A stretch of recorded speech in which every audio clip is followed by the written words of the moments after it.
Welcome everyone to our webinar on how to see health plus space, urban design for non-designers. This webinar is part of a 3-webinar series on the role of the physical environment on health equity. I want to first acknowledge the generous support provided by the Robert Wood Johnson Foundation for this webinar series, as well as the partnership with the Gale Institute.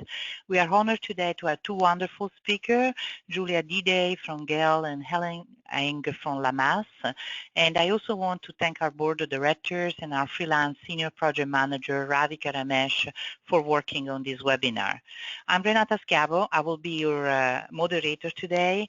I serve on the board of directors of Health Equity Initiative as its founding president. My own professional background is at the intersection of global health, health equity, communication, and international development, and I divide my time among different professional endeavors, including my consulting practice and academic appointments at Columbia University, Millman School of Public Health, and Long Island University, as well as I edit the Journal of Communication in Healthcare. My passion for health equity is rooted in my own childhood experience, growing up in a family with very modest means, as well as the many opportunities I had to observe both through professional and personal experience, the many systemic, structural, and access-related barriers people face to stay healthy throughout their lives. So what is Health Equity Initiative? Please allow me to say a few words about our organization. There are 66 of you registered for this webinar, and some of you are not familiar with Health Equity Initiative. We are a member-driven nonprofit membership organization dedicated to build and sustain a global community that engage across sectors and disciplines to advance health equity. We are unique in our dedication of bridging silos and building one community for health equity across different professions, geographical communities, disciplines, and so on. And we invite you to explore our website. Our membership benefit, which include discounted subscriptions to 6 different publications from Taylor and Francis, member-only social and networking events, discounted rates to a variety of resources and workshops, as well as the opportunity to really be part of a community that is committed to health equity, that works together to actually advance health equity, and the opportunity to serve on many of our member committees and hone new skills to advance health equity. We also have basically a biannual summit for which members have discounted registration fees. So this is our own definition of health equity for the ones of you who approach us for the first time. Basically, we define health equity as providing every person with the same opportunity to stay healthy and effectively cope with disease and crisis, regardless of various determinant and influential factors like a socioeconomic condition, race, gender, age, social status, and so on. Opportunity is a very American concept, but more specifically, opportunity is measurable because it's related to whether in our neighborhoods, in our society, we create a condition for people to stay healthy. So, for example, can we ask anyone to eat healthy if they live in a food desert where there is not access to nutritious and healthy food? So that opportunity for access to healthy food is one of the examples of the many opportunities people need in order to stay healthy and effectively cope with disease and crisis. This series, I want to introduce a bit this series because this is the first of the webinar in the series. The overall series is called Health Equity and the Built Environment, Engaging New Allies in Planning a Healthy City. Again, I want to thank the generous support provided by Robert Wood Johnson Foundation and the partnership with the Gale Institute, which is also located in New York City. So the first one is a wide webinar series on the role of urban design in health equity. There is a growing body of evidence that links urban planning and the physical environment to health equity progress or the lack of health equity process. Not only, in fact, does adequate urban planning which includes, for example, the existence of a neighborhood play space and park, a safe street for pedestrians and bikes, adequate transportation system, and more, contribute to a healthy lifestyle, but also helps prevent and address different health conditions and contributes to socioeconomic development. The other reasons that by the year 2050, 70,000% of us will be living in urban areas worldwide. We also have collected a number of evaluation data, including from our 2016 summit, that supported exploring in greater depth this topic as the link between urban design, the physical environment, and health equity. It doesn't seem to be something that people are mastering yet, or they are really familiar with. So there was a lot of requests for exploring this theme in much more comprehensive detail. And this is, as a result, is an important area for engaging new allies who can fix conditions in the urban environment for helping advance health equity. However, the effective engagement of a number of non-designers is linked to empowerment and training, and this is part of the purpose of this webinar series. I want to close this slide with a curious fact which comes from a publication from Roger and Freeman, which speaks about the history of the field of urban planning, which in the 19th century was linked to public health in its origin, in the efforts of reformer to tame the disruption of early industrial revolution. With that said, this webinar series, like I mentioned, is 6 sections. Also the aims of all of this is to create a group of professionals and leaders in relevant sectors who have insights into how the built environment intersects with issues of safety, access to a healthy lifestyle, and a community's overall physical, mental, and emotional health. Our second aim is we want to leave participants with sample resources and some steps to become engaged or engage others in the urban design process. Other upcoming webinars in this series are listed here, one on July 19 and the other one on September 13. So we invite you to save the date and to participate also in this upcoming webinar. Now, a few items about this specific webinar. First, the aims. You will be learning from our 2 outstanding speaking some basic information on the process of urban design, as well as methods to observe the existing physical environment and evaluate in terms of potential needs and barriers to health equity. You also will be provided with some resources and opportunities for better understanding and engagement in the urban design process. The Q&A session is going to be at the end of all of the presentation, at the end of the webinar. Each of our presenters will go for 10-15 minutes each.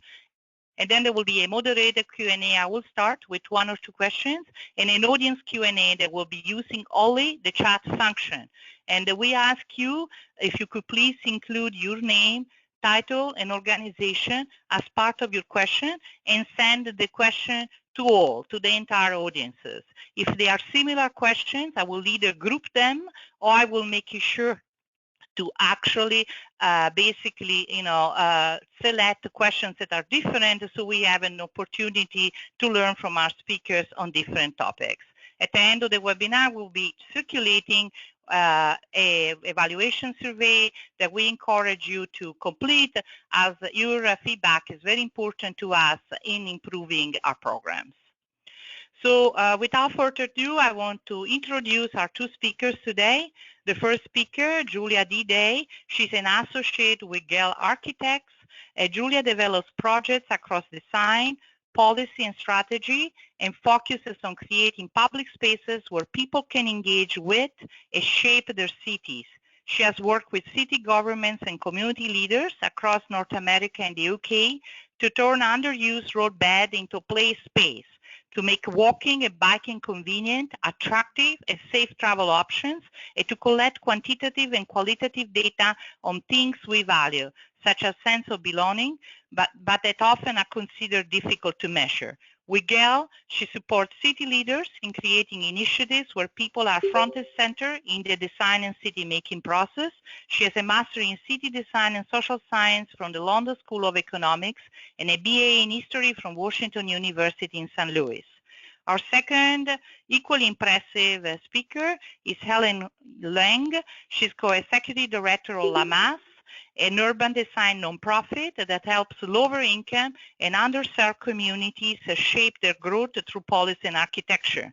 Helen provides leadership in creating projects at LAMAS that are grounded in community needs and policy potential. Raised by working class, first-generation Chinese parents, Helen has seen how a lack of infrastructure and investment can impact a community. With a passion toward redefining the intersection of community development and social equity, Helen is interested in minimizing the impact of gentrification with opportunity for inclusive development.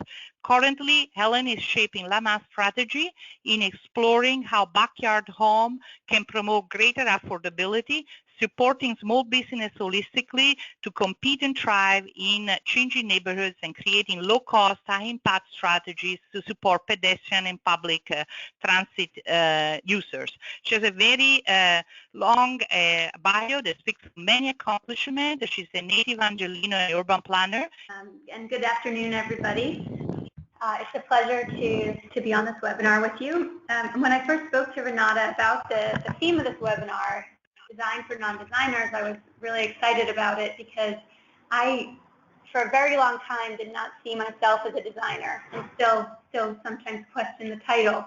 I thought design was something you did when you had to have really good drawing skills, you had to love using Photoshop, you had to be great at actually making and building models, and those are things that aren't my strong suit necessarily. But I've learned that design is a lot more than just how things look and the making of them. It's also about experience and based on experience and really understanding how to look for the connections between behavior and place.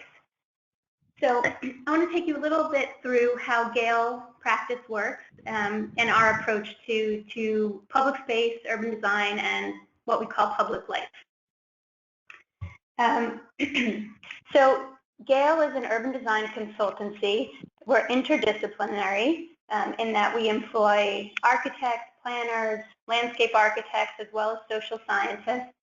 And the practice grows out of 40 years of research conducted by Jan Gale on how people were using public space and the behavior in public and how that was affected by design in cities throughout Europe. We work around the world and have headquarters in Copenhagen and in the past 3 years opened offices in New York and San Francisco, and I'm based in New York. We approach our work as both social scientists and designers, and so what that means is that we're constantly looking at the connections between life, what people actually do in public space and their behaviors, and form and the built environment and how those two interact. Our mission overall is to create cities for people. And so to do this, we always start with people.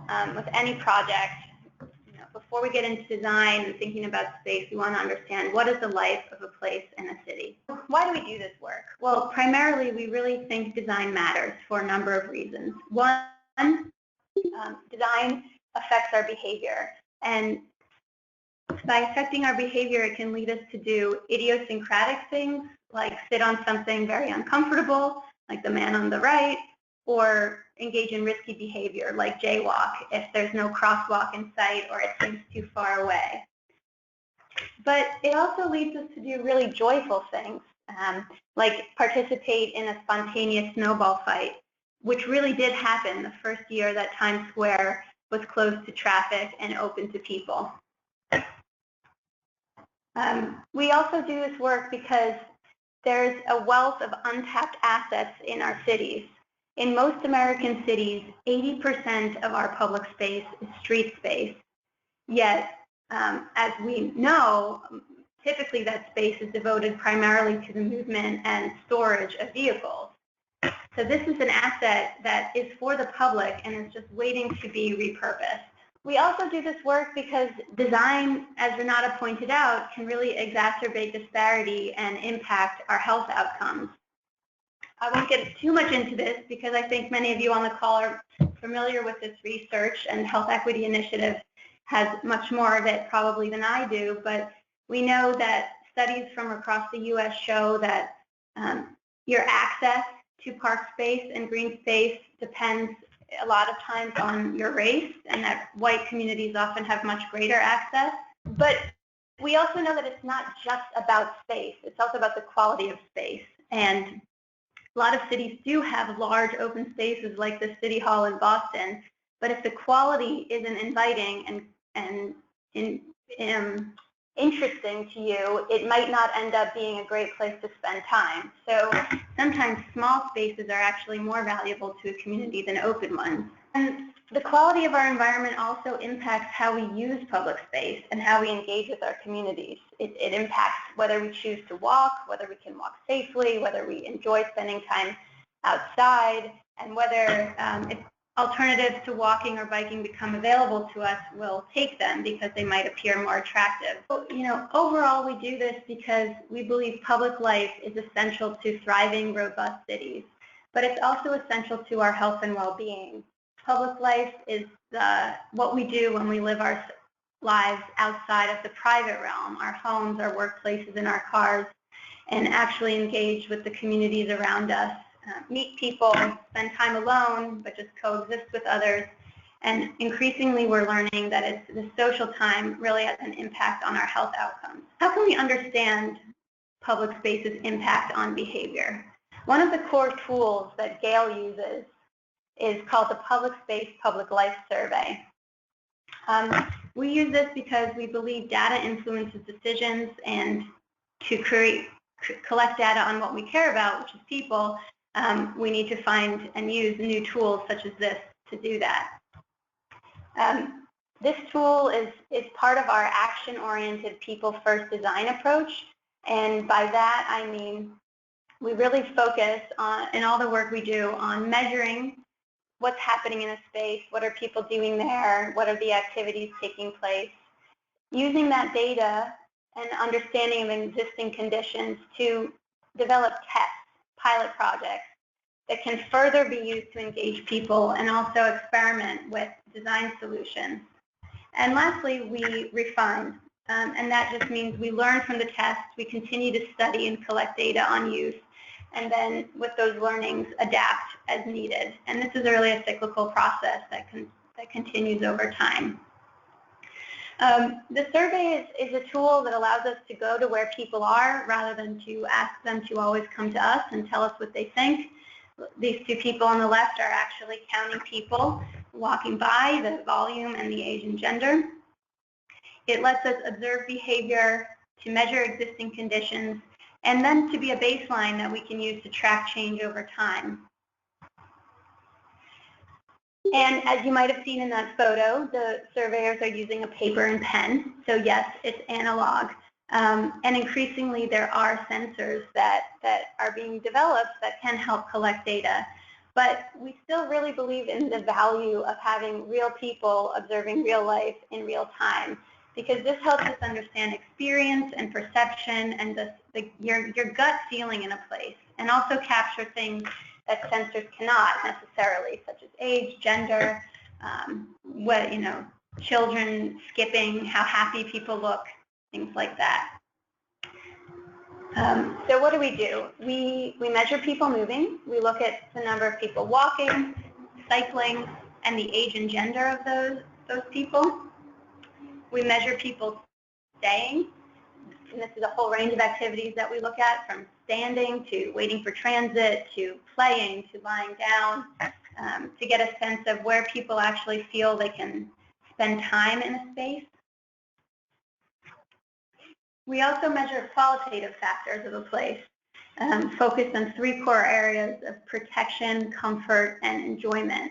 And this is a way for us to get a sense of the quality of the built environment and how that might be affecting the activities and uses that are happening there. And increasingly, we're also using tools in close partnership with Gale Institute to understand not just the volume and age and gender, but also perception, sentiment, and socio-demographics of people in a space.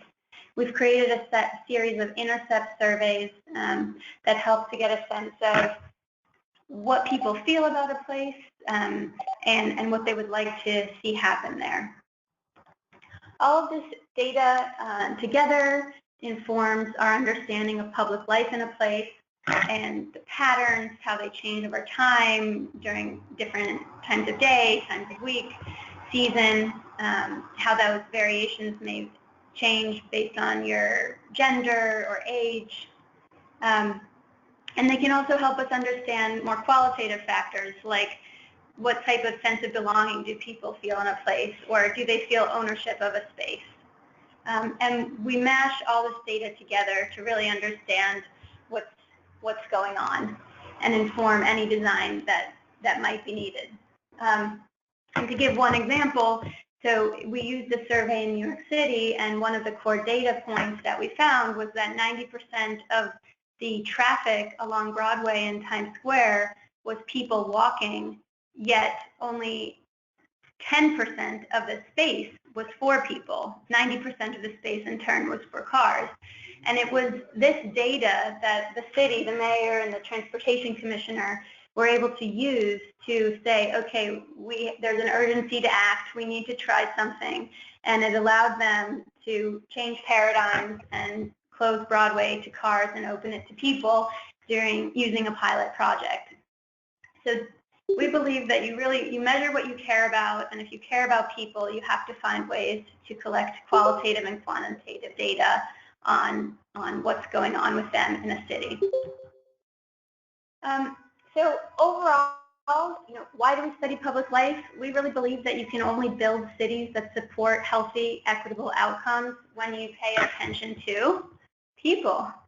And that despite the fact that cultures are different and climates are different, we share many, many aspects of our behavior. When it's sunny and hot, we enjoy water. If it's cold, we also look for the sun. And at the end of the day, we are a walking animal. Our anatomy is the same. We have senses that need to be engaged.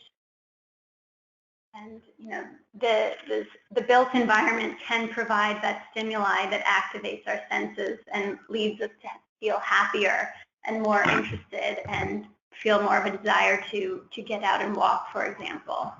But so often our urban environments, especially in cities across the U.S., don't reflect our sensory needs or respond to them. We may have bus stops in a city, but they don't have places to sit or shade.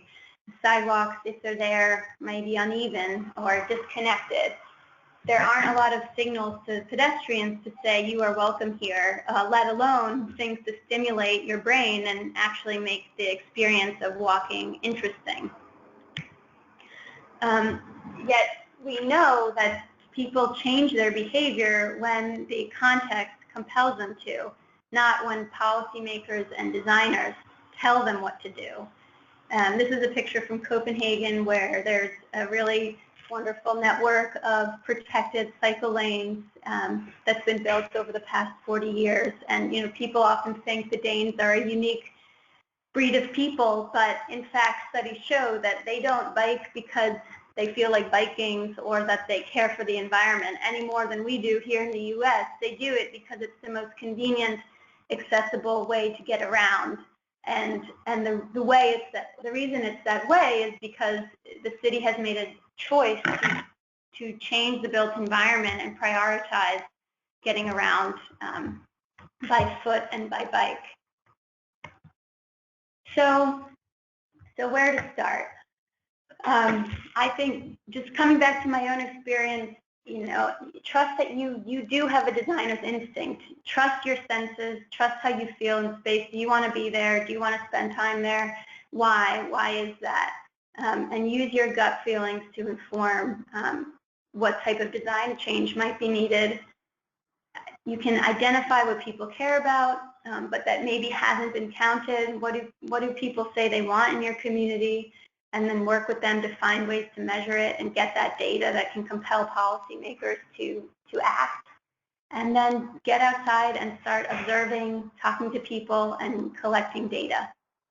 And that's it for me. Thank you. Hi, everyone. This is Helen Learn with LA Mass, and good morning here from Los Angeles, where it's 10 a.m. As was mentioned, our organization is an urban design nonprofit working in Los Angeles, and our mission is to help communities shape their own growth. For those of you who are not familiar with LA, you're probably familiar with kind of our sprawling city limits where there are lots of people and a lot of cars and even more concrete and pavement. As an organization that is working in this space to really shape the future of lower income and underserved communities through policy and architecture, one of our values is that we really want to promote and support city growth that's equitable and self-directed. And that means we work in communities throughout Los Angeles, piloting ideas and programs and projects and hoping to change that on a citywide scale through policy, funding, or programming. So in a way, our work is really thinking about how do we kind of bring our different disciplines of policy and design and create impact to communities that often do not have kind of policy conversations or design support in their communities. My background, similar to Julia, is in policy and planning, and I co-run LA Moss with an architect, Elizabeth, and together our team is cross-disciplinary with folks from background in planning and policy, architecture, design, fabrication, community engagement, and most importantly, thinking about how can our projects really move the needle and make a difference in communities. So as you guys all know, LA has lots of streets and people think that no one walks on them. We have 7,500 miles of sidewalk, which means that they're often adjacent to streets. And this is kind of a funny overview of all the different bureaucracies and agencies that you have to work with on different levels, which really means that to get things done, you really have to be able to navigate through bureaucracy. And as an organization, we often are this intermediary between local government and communities, and doing our best to figure out how do we navigate between that climate. In Los Angeles, we have 15 city council districts. It's a strong council, weak mayor system, and with the 4 million residents in the area, that means each council district is kind of like its own city. We have a diverse set of council members that meet three times a week. They run committees, and we also have an amazing mayor, Mayor Eric Garcetti, that is able to shape the agenda of the city through various efforts. And what's exciting about the climate of Los Angeles is that there is a lot of interest in investment and innovation, exploring how do we make our streets a place where there is economic activity, where there's pedestrian activity, where we celebrate community culture and the people who live, work, and play in those communities. The mayor's first executive directive when he became mayor was to create the Great Streets Initiative, which is really a focus on how do we make our streets great again. And our organization has been privileged to be able to work with our amazing general manager, Salita Reynolds. We managed to take her from San Francisco, where she's really driving a vision of thinking about how can an agency that is traditionally thinking about transportation and cars and really thinking about how does that interact with people walking and biking, and how does that support the local economy. We also have a lot of council members that are interested in investing in ideas that are community-based, neighborhood-centric. This is a website for an initiative to focus on the revitalization and investment in the commercial core of a neighborhood down in Wilmington. So today, this morning, I'm going to kind of quickly go over, from our perspective, what does meaningful community engagement look like? And I think this is something that's at the core of the work we do, which is how do we learn from the people who are experts, the people who live, work, and play in the communities that we work in. And for us, that means that community engagement has to be more than a check off a box, a meeting in a dark room where participants are being spoken at rather than being listened to. We also believe that we really should build off the existing social fabric that exists. As a nonprofit that has the privilege and the honor of working across communities. We're invited to work there, and we realize that we're not the experts, and the experts are the people who are on the ground. So oftentimes when we work on projects, we often partner with existing organizations and businesses and leaders. There is a commitment of a Vision Zero commitment in Los Angeles to reduce pedestrian fatalities by 20% by the end of the year. And there's been a series of community installations and efforts to kind of raise awareness to this. And you'll see here that our organization kind of led this event, that we did so in partnership with a handful of organizations across all sectors, from government to community organizations to private and public as well. We also acknowledge that in a city like LA, and probably many of the cities and communities that you guys work in, that there are so many diverse people, diverse cultures, something that makes your community very unique. And what we always do is thinking about, what does culturally appropriate engagement look like? In this instance, we trained community members on how to be better informed about their rental rights, their landlord responsibilities, and their financial plan. And what we always do, especially in LA, is do everything in English and Spanish. If we have events, sometimes it means that we have childcare. We do it at times where people can make it. I also think that meaningful community engagement is also making really complex policy make sense. So I know that there are probably lots of researchers and policy wonks on this webinar, and I think it's very important that these complex policy topics can be broken down in a very simple way. And what you see here is the opportunity to break down complex housing strategies and not only educate residents on the very basics of options, but also inform them so that they can make an educated decision of how they would like to see money spent. Oftentimes we do this with infographics, examples, narratives. What's also important in terms of meaningful community engagement is to do it where people already gather. This is a courtyard of a local community member whose place is often a gathering spot for people in the neighborhood. So rather than have a meeting in a dark auditorium where it's complicated to get onto a campus, oftentimes we have meetings in people's backyards, on the streets, on the sidewalk. So in order to really build on meaningful community engagement, often for us, we like to be able to kind of do the research in a way that helps us understand the physical environment, the built environment. And the way we do that, similar to what Gail does, but it's really based on being able to interact with the people in the communities where they're at. So it means taking a walk. This is we're doing a pedestrian improvement project here, and to better understand what are the challenges and the values and the feelings that people have, we took a walk with people who take a walk on this commercial corridor every day, and we get their feedback. And it really, at the core of it, is talking to people while you're taking a walk or while you're having an open house, to talk to people and informally have conversations about what they're thinking, what their experience has been. And more often than not, you find that there's such a rich amount of information that is really hard to gather if you're just studying people or providing surveys.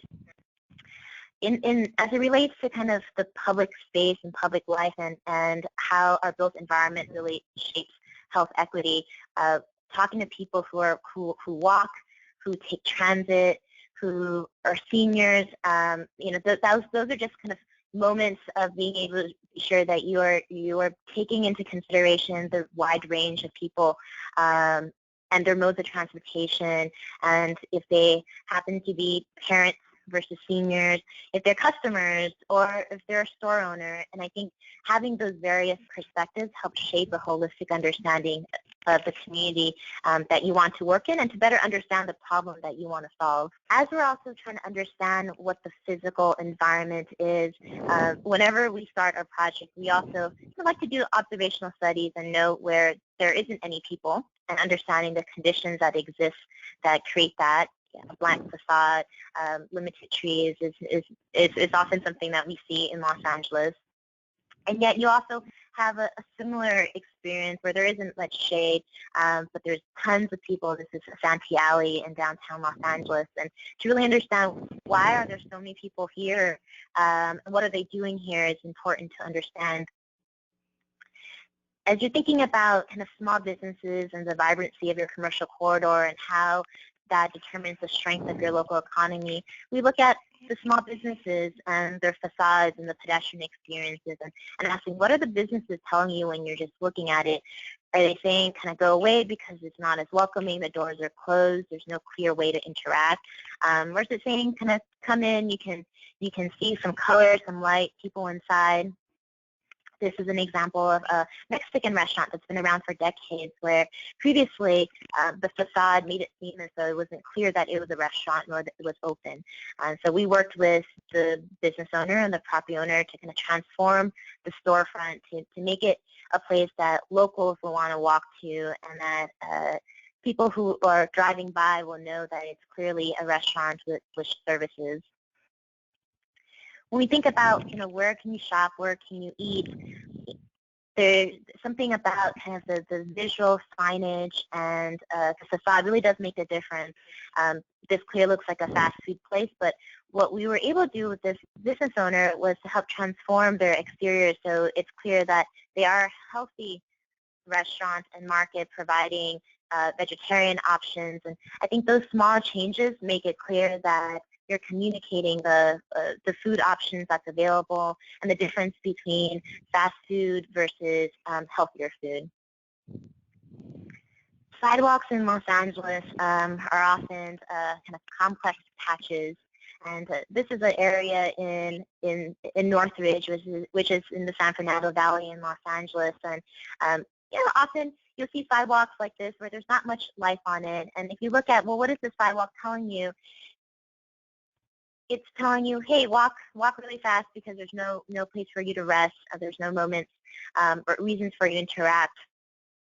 And this is the same photo of a private property in the heart of Hollywood where there's limited space, where we did a pilot project that's going to last for over a year to test pedestrian amenities and explore how can we enhance the pedestrian experience on private property.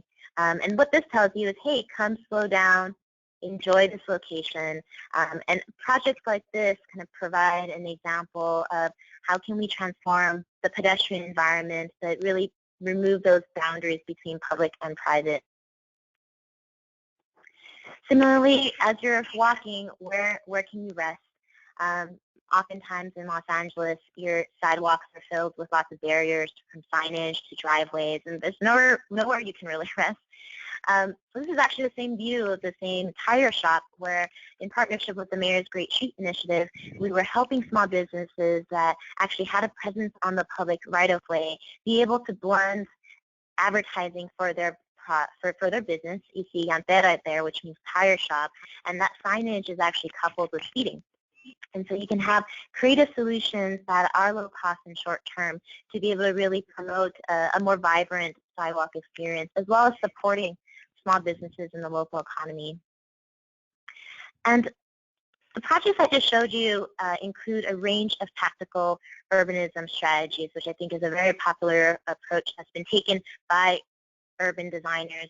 And for us, we really see it as a tool to be able to do more. And specifically, what we mean by that is a lot of tactical urbanism is for several hours for a day, and we believe that there's greater potential that's more than a one-day installation. This is typical of Los Angeles, which is a freeway on and off ramp. For those who are familiar, this is the interchange between the 110 and the 5. And as a pedestrian, it's not very pleasurable to walk. The sidewalk is narrow. There are no lights. You have bicyclists and pedestrians competing on a very narrow sidewalk space because cars are passing by.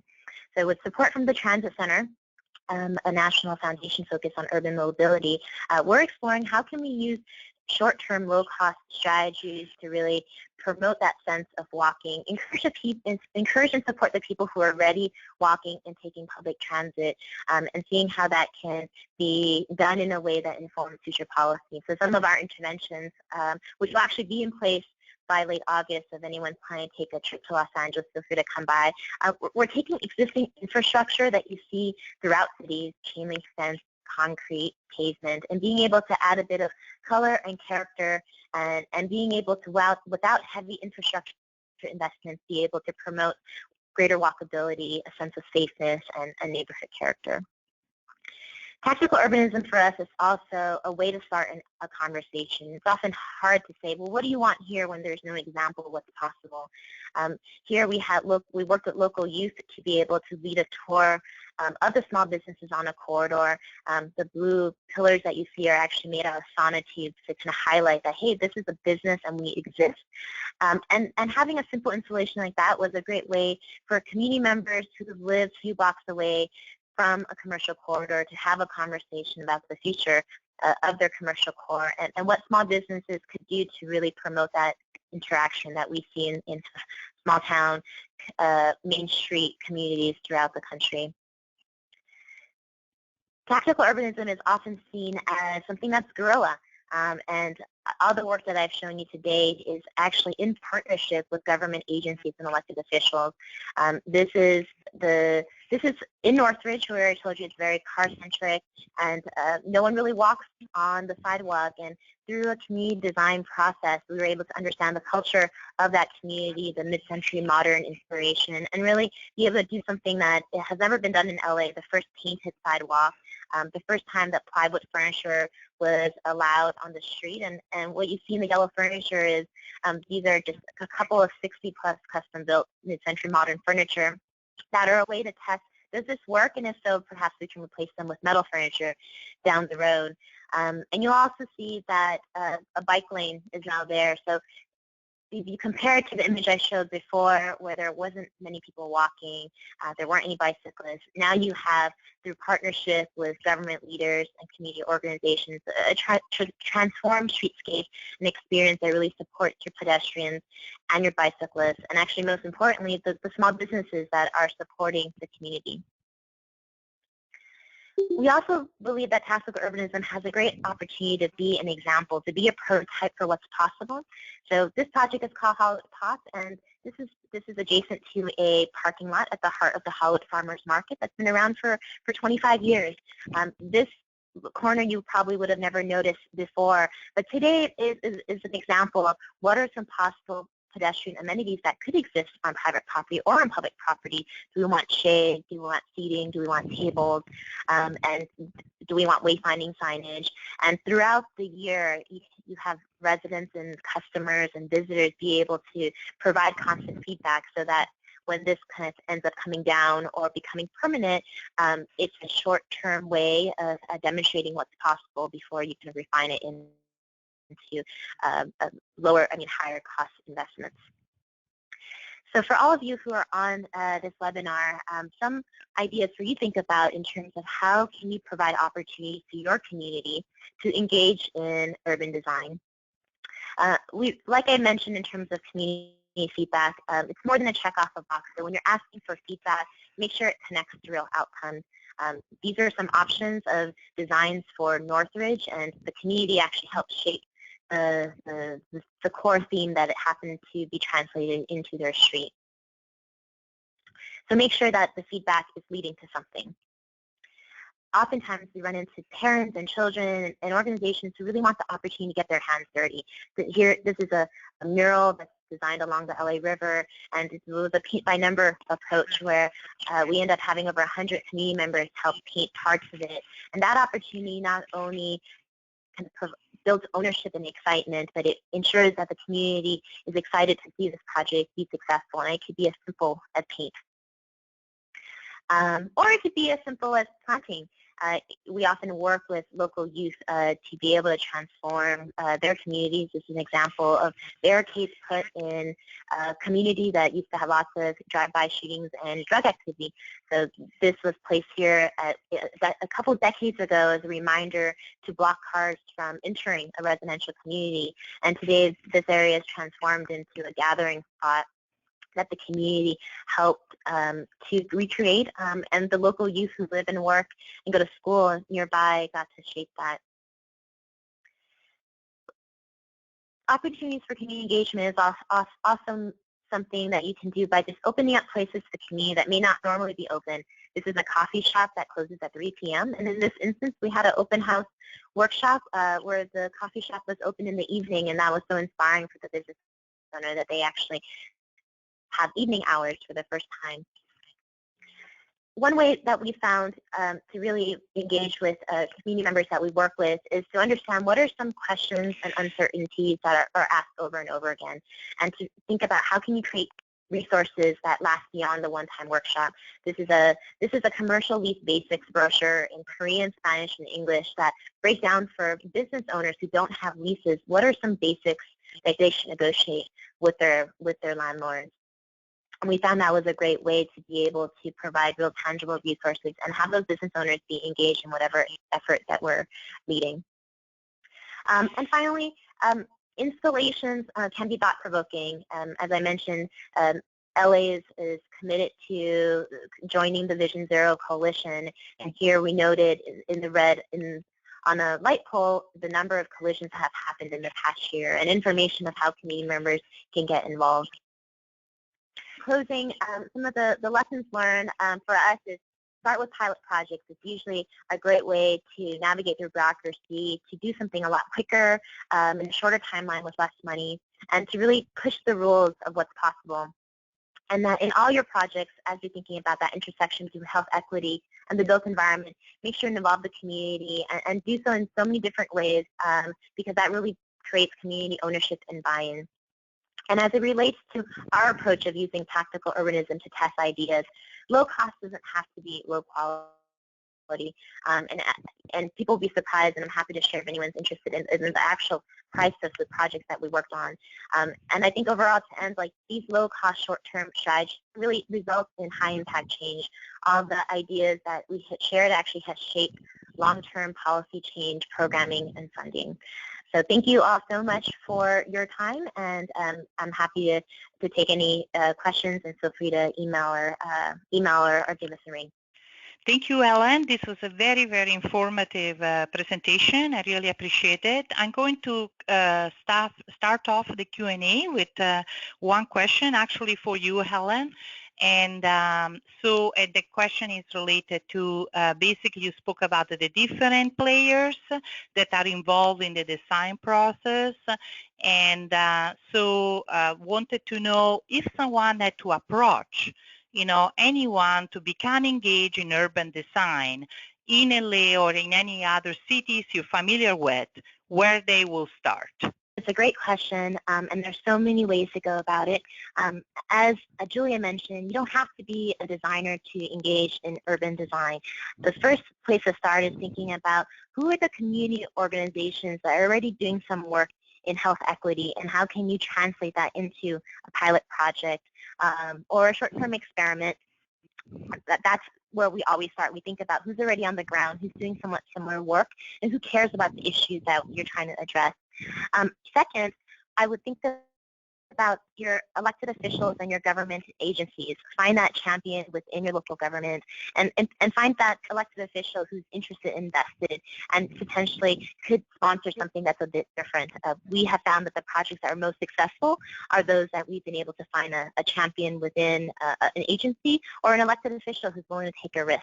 And third and finally, think about your small businesses and the small businesses as well as the organizations and the residents that are adjacent to the spaces that you want to transform. Oftentimes they're already doing it in potentially a guerrilla way, a small business with informal signage, putting tables and chairs out, an organization that saw a need in the neighborhood and have created an informal farmers market because they know it doesn't exist.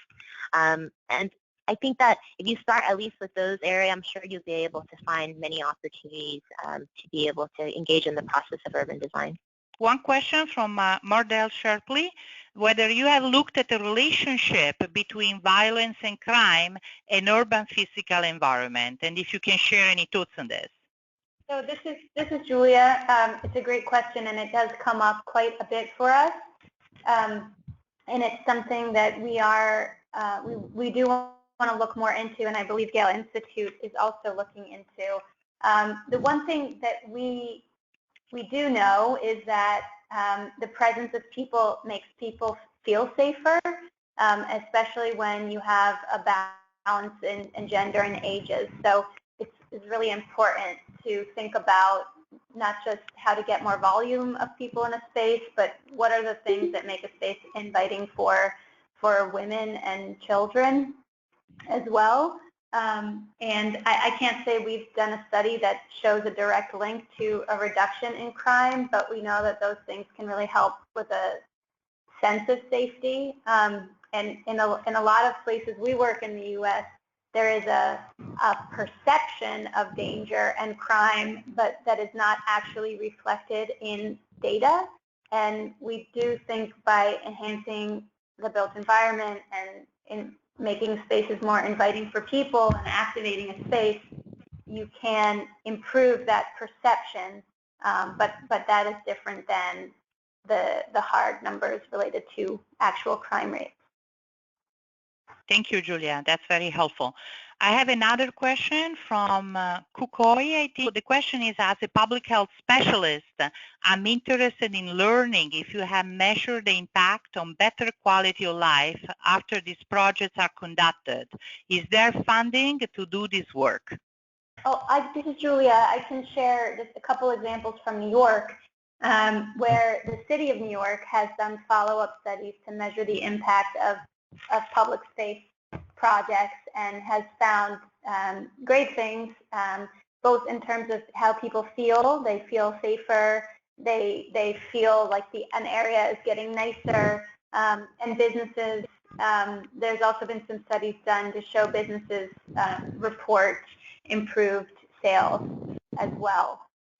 We are increasingly trying to do more work to understand follow-up, to do follow-up studies and understand impact. And I do think there's funding out there, although it's not a core focus of our work at the immediate moment.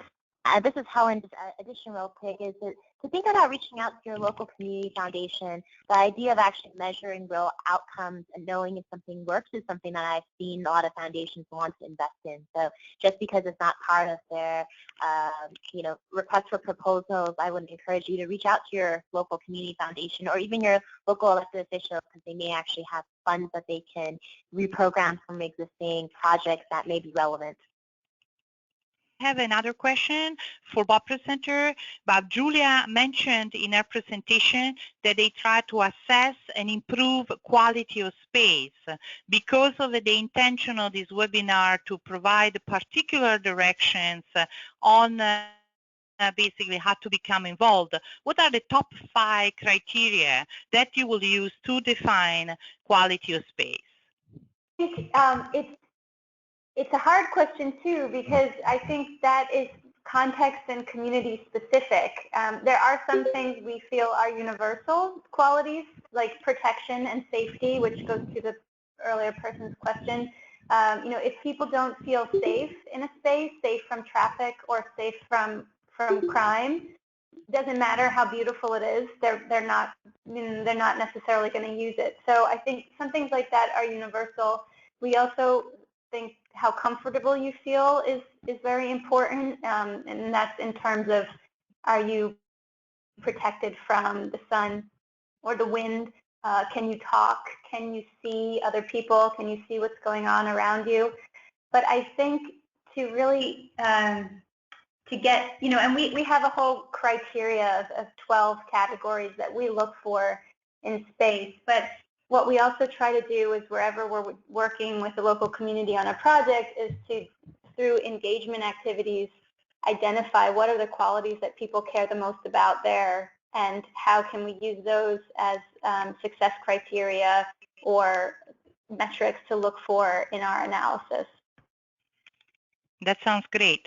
I don't see any other questions from our participants, and because we are just finishing up with our time, we invite all to actually complete our survey, and the link is going to appear very soon in this moment in the chat box. Our Radhika Ramesh from Health Equity Initiative is going to disseminate to all.